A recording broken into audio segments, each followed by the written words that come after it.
Alô, amigos e amigas, esse é o programa Cidadania, que hoje vai colocar em tela as aspirações dos municípios em relação ao novo ano legislativo que agora se inicia. Temos uma série de demandas que vão se acumulando na pauta municipal. As várias marchas dos prefeitos a Brasília trouxeram sempre reivindicações. Muitas delas não foram ainda atendidas e os problemas podem estar se avolumando. Mas os prefeitos, claro que quando um ano legislativo se inicia, eles têm uma esperança de que haja em relação ao Congresso a possibilidade de agendar soluções para os seus graves problemas. É isso que está em debate aqui hoje, quando recebemos o presidente da Confederação Nacional dos Municípios, Dr. Paulo Zivkowski, a quem dou as boas-vindas. Muito obrigado pela presença. Eu que agradeço. Doutor Paulo, nós temos aí uma série de problemas, alguns de grande magnitude, né, que arrebentam lá no município. E tenho acompanhado suas entrevistas. Um deles está referente à questão do IPI, como o governo fez a isenção do IPI para estimular a linha branca. Isso deu uma repercussão negativa nas contas municipais. O senhor podia explicar aos telespectadores, por favor? Bem, isso é uma questão bastante complexa. Eu diria que o FPM, a queda que houve em função da isenção do IPI, eu diria assim para o telespectador ter uma ideia, como um copo d'água que já está praticamente cheio e bota mais um pingo e ele derrama. Isso foi a questão do FPM. Ele também contribuiu para esse desajuste de final de mandato dos gestores. Mas a questão ela é maior, ela é uma questão, eu diria que a principal ela é estrutural. A estrutura dos municípios na federação está comprometida, e eu até me atreveria a dizer quase que de maneira irreversível. Porque ao longo dos anos, em função de que a sociedade demanda e precisa atender nas suas necessidades básicas, isso recai sobre a prefeitura, que é o poder local. O Estado e a União são entes abstratos, só que 85% da arrecadação vai para a União e para os Estados, 15,5% ficam com os municípios. Então, isso vem se somando, principalmente as áreas mais agudas é saúde e educação. Depois vem segurança e todo o restante, né? Mas a questão do IPI, especificamente, tentando responder a sua pergunta, ela sim ela é bastante oportuna, porque nós temos essa crise estrutural e isso se somou agora a uma chamada crise conjuntural, ou seja, em nível mundial se vive uma depressão, as economias em queda, né? PIB caindo, aqui nós chamamos até de PIBinho. Então, com base nisso tudo, os próprios juros caíram, não estou dizendo que não tivesse que cair, então o lucro diminuiu. E o que acontece? O governo, por um lado, para fazer a política anticíclica, ele estimulou a economia, o consumo, para manter o emprego, para gerar a economia, para ela andar. E uma das propostas que teve foi da isenção de IPI, por exemplo, para automóveis e para a linha branca. Só essa isenção que foi dada foi cerca de aproximadamente 8 bilhões de reais, que a União renunciou de IPI ao longo desse ano, dos meses de 2012, em relação aos automóveis. Como 23,5% é nosso, dos municípios, que é levado através do FPM, Fundo de Participação dos Municípios, a queda que nós tivemos foi de 2 bilhões na linha dos automóveis, aproximadamente, e mais na linha branca. E aí entra todo um efeito em cascata. Então, a nossa estimativa é que só a renúncia do governo, então, por a crise estrutural, a questão da conjuntura que caiu, mais a mão pesada, eu diria, do governo, renunciando, fazendo favor com o nosso chapéu, e renunciando IPI na linha branca de automóveis, deu esse valor de 2,5 bi aproximadamente, mais a CID, que é a contribuição de incidência do mínimo econômico, que é embutida no custo dos combustíveis, da gasolina e do diesel, que o governo, a partir de agosto, para não gerar mais inflação, deixou de cobrar esse tributo, só que ele é partilhado conosco. Então foram mais 600 bilhões. Então esse foi a gota d'água, vamos dizer assim, que ocorreu e que o governo renunciou no final do ano. Agora, aqui uma casa política, inicia-se o novo ano legislativo. Qual é a expectativa que o movimento municipalista tem em relação à atividade do Congresso para solucionar? Ou seja, se o senhor tivesse que dizer assim, o ponto principal que nós esperamos do Congresso, qual seria? Olha, nós temos, como eu já disse, uma crise estrutural muito grande que não se resolve de um dia para o outro. Isso é uma questão que se soma no Brasil desde a proclamação da República. Em 1891, quando implantamos a República, desde ali essa questão não foi resolvida. Não é a questão do FPE só. Isso não resolve. Isso é como alguém que está com dor que está com pneumonia e dá um remédio para febre. tem que combater a pneumonia, nós temos que atacar a questão da federação. E isso está aqui dentro do Senado, basicamente. Nós mesmos temos a ideia de estimular agora a Subcomissão de Assuntos Municipais, que é da CAI, que ainda foi criada por proposta do então presidente Garibaldi Alves, né? Pretendemos estimular para fazer esse debate, tentar aprofundar esse debate. Porque aí está vinculado, por exemplo, questões emergenciais como os royalties. O Congresso tem que definir agora. Afinal, esse imbróglio todo que houve do próprio orçamento, que não foi votado, os vetos, que são 3 mil, quantos vetos tem ali que nos interessa, que o Congresso votou conosco? Por exemplo, na dívida da Previdência, nós conseguimos emendar a medida provisória 457 e o presidente Lula vetou, que é um conto de contas. Né? Então, tem várias questões aí que eu acho que merece, vamos dizer assim, que o Senado e o Congresso impunham essas bandeiras aí para tentar solucionar. Vamos tentar detalhar algumas dessas questões. Por exemplo, o endividamento dos municípios. Nós vimos agora, recentemente, o prefeito da maior cidade do Brasil, Fernando Haddad, falando da inviabilidade financeira em razão da forma como foi feito lá atrás uma renegociação da dívida do município de São Paulo. Como é que é essa questão? Eu queria também ampliar um pouquinho mais. Isso é a chamada dívida fundada. O que é fundada? Em linhas gerais, é o pagamento em longo prazo, 20 anos, 30 anos, depende do perfil. Isto, em 98, quando o presidente Fernando Henrique assumiu as dívidas dos estados, também assumiu desses municípios que tinham o mesmo perfil. Então, a dívida fundada hoje são 180 municípios.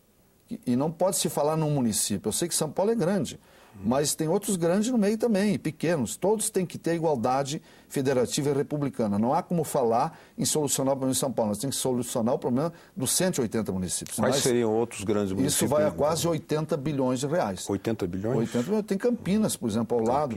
Eu não me lembro aqui assim, mas tem município pequeno também. Então, isso é um perfil de dívida. Tem uma outra dívida de São Paulo, que é quase gigante igual a essa, que é a dívida de precatórios. Precatórios é quanto o telespectador acha, só que é para o cidadão que deve. Como é que isso vai ser pago?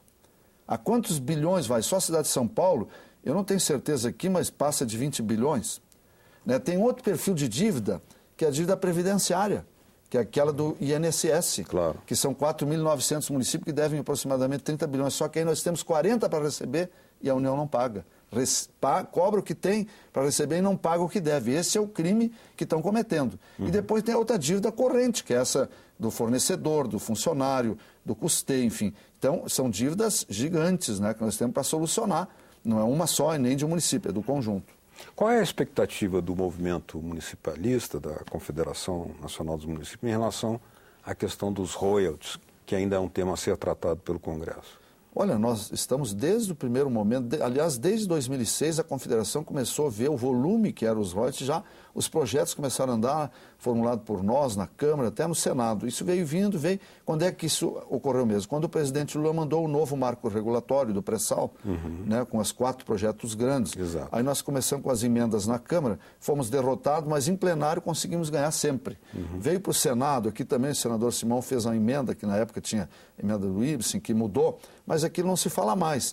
O importante é que se fez no gabinete do senador Sarney, se não me falha a memória, no final de 2011, através do senador Wellington Dias, e era relator do projeto de lei originário do Executivo número 16, o senador do Rego, do Paraíba, Vital do Rego, né, se fez uma composição, e isso que nós estranhamos muito, para não apreciar o veto, aquele projeto que nós tínhamos aprovado, que o presidente Lula vetou em 15 de dezembro de 2010, nós constituímos no gabinete do senador Sarney, com a presença do presidente Marco Maia, de todos os líderes e do governo, com a participação, inclusive, do Ministério da Fazenda e com o apoio do governo federal, o projeto que o Senado imediatamente cumpriu com a obrigação e votou na semana seguinte daquele ano. Foi para a Câmara, parou tudo. Veio só ser ressuscitado agora, no final do ano, onde nós, mais uma vez, conseguimos um trabalho forte da Confederação, mudar a ordem do dia na Câmara, que era para apreciar o relatório do deputado Zaratini. Nós conseguimos ganhar por 9 votos, um trabalho que fizemos político com todos os prefeitos do Brasil, e votamos do Senado, e aprovamos do Senado. Aí, quando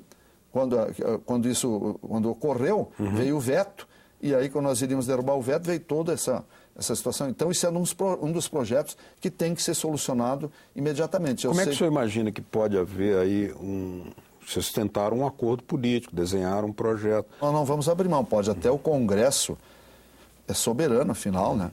É partir para outra solução, mas a nossa solução não tem mais nem como voltar. Tem que ser o projeto que o Senado votou, que os deputados votaram já 4, 5 vezes, o Senado também, e o governo federal, lamentavelmente, está com a cabeça voltada para aquela situação e nós vamos de novo derrotar o governo.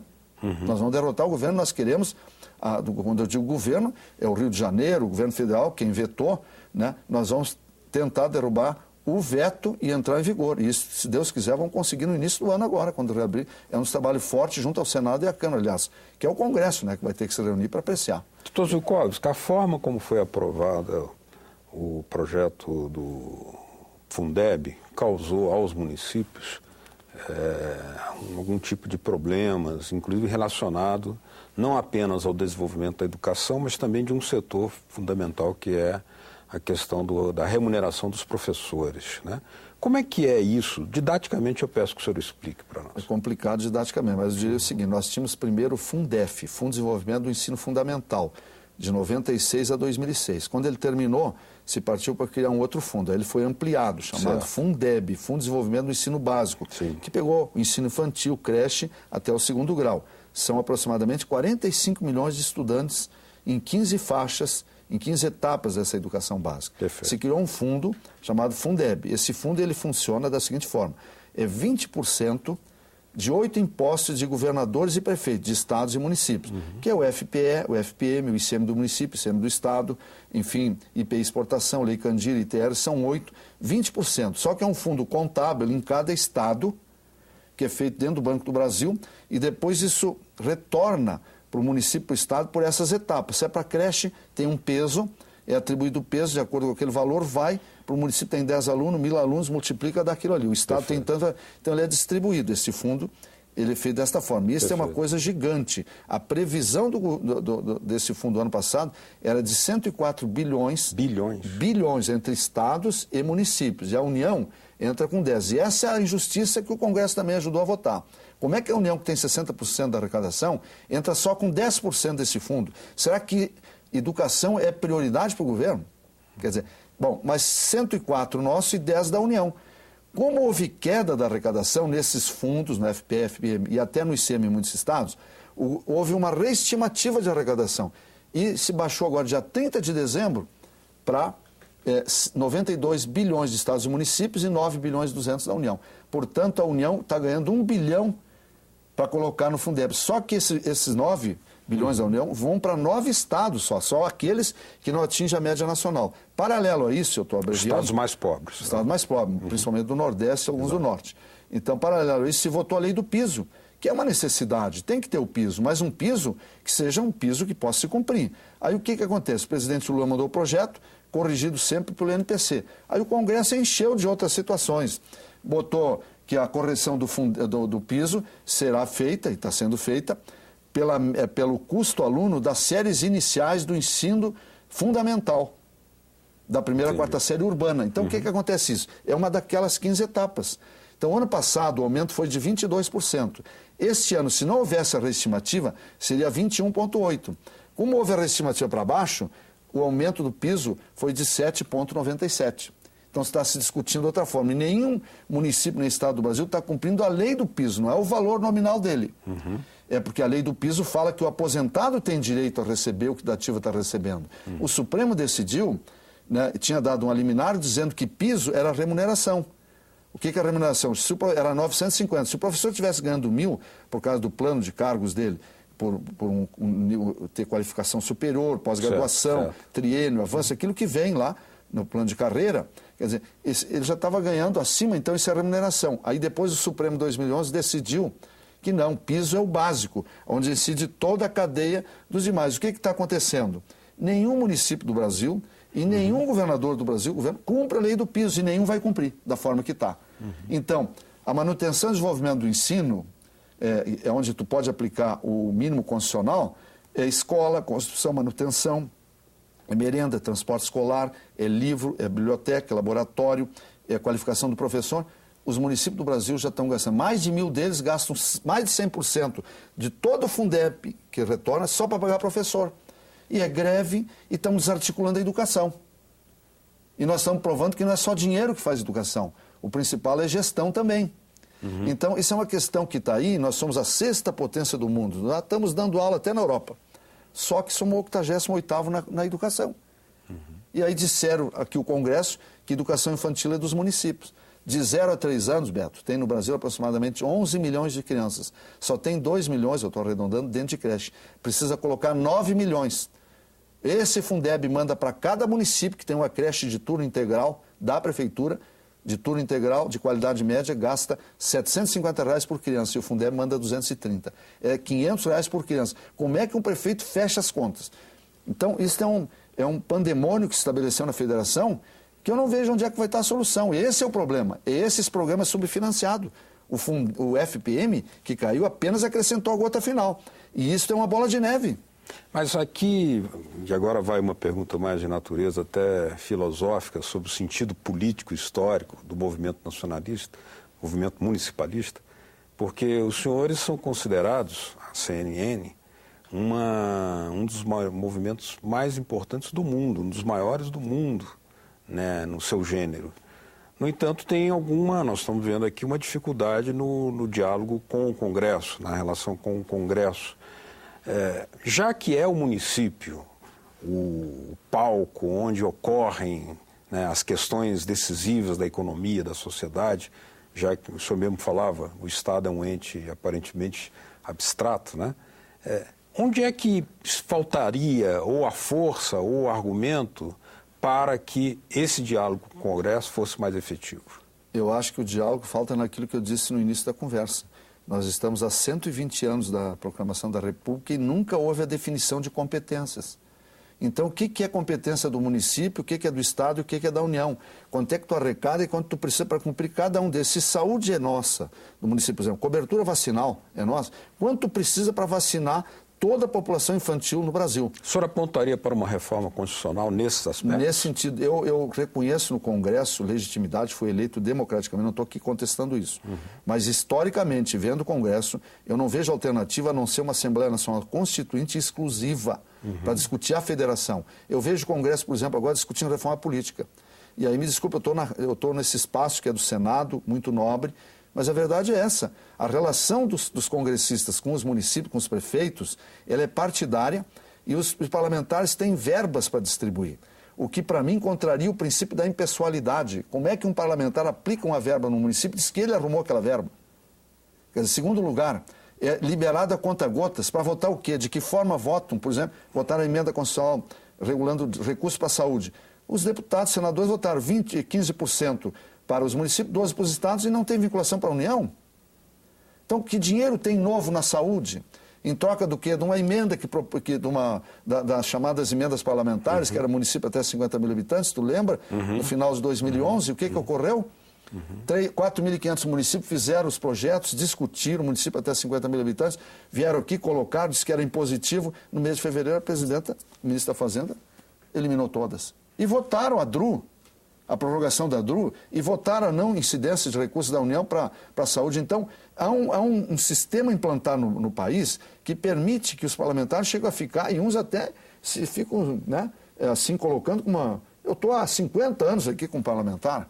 Então, existe um financiamento público de campanha, que é esse. Enquanto isso não for removido, como é que nós vamos falar em financiamento público de campanha, voto distrital misto, se um parlamentar tem isso? Então, nós precisamos tornar isso transparente. O município não tem judiciário, o município não indica ninguém para tribunal de contas, nós não temos mídia, nós somos o primo pobre da federação. Por isso que a lei é aplicada em nós. E eu acho que quem desviou rouba tem que ir para a cadeia. Agora, isso tinha que pegar de cima e embaixo. Às vezes eu vejo alguém dizer, eu não sabia disso, eu não tinha conhecimento. Eu digo agora aos prefeitos que entraram, muitos, não sabia que estava tão grave. Como é que você não sabia que estava tão grave a situação do município? Como é que se arvora a querer ser prefeito se diz que não sabe como é que estava? Então por que não olhou antes? Né?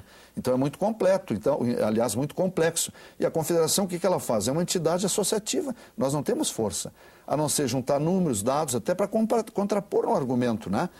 Sistemático. Porque imagina falar com 5 mil, agora 5.568 municípios, foram criados mais 5 municípios no Brasil agora. Então é complicado, né? Aliás, estava faltando um canal de televisão dos municípios para falar com todos. Né? Não, mas até muitos municípios têm as capitais, né? Os poderosos sempre têm. Ali para baixo é um pouco difícil, né? Tá bom. Mas eu aproveito para parabenizar a TV Senado, né? Eu sei que você é um dos fundadores e hoje tem esse alcance todo aí que nós acompanhamos. Bom, Dr. Paulo Zukowski, queria agradecer muito a sua presença aqui no programa Cidadania e dizer que estamos sempre com as portas abertas para analisar essa questão tão decisiva e importante dos municípios no Brasil. Muito obrigado. Eu que agradeço a oportunidade em nome dos municípios brasileiros. A vocês de casa que nos acompanharam, muito obrigado pela sua atenção. Caso queiram baixar esse ou outros programas da TV Senado, olha aí na telinha uma forma de fazê-lo. www.senado.leg.br/TV. Obrigado mesmo pela sua audiência. Até o próximo Cidadania. Tchau.